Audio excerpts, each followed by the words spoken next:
Okay, so just looking at some R32 valve covers.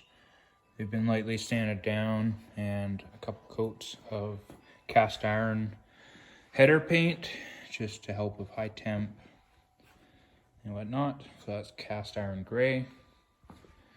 Over here on the R32, the motor is out for a light diagnostic on the turbos and checking the wastegates. Motor is over here, has a Z32 5-speed connected to the back as we are installed in a GTST Skyline.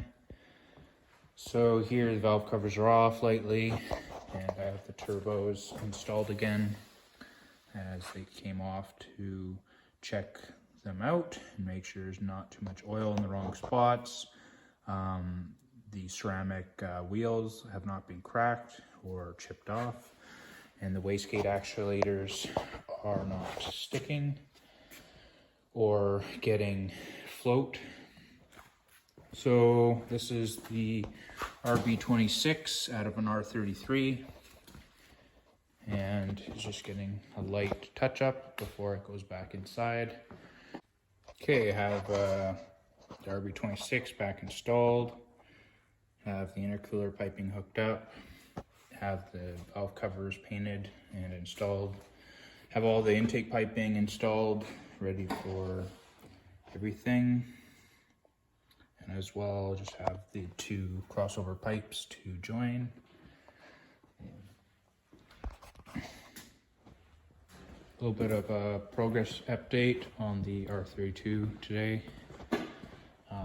Have topped up the trans fluid and finished up tightening some crossover pipes, such as this thing here. It is going to a ready can.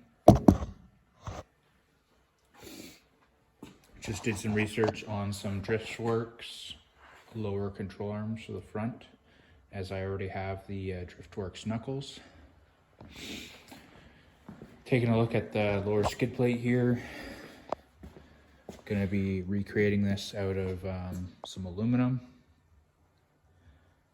and welding that together, and then just looking to mount this rad fan, larger size rad fan, onto this radiator now, and then that will be going in and we'll be ready to fire this up.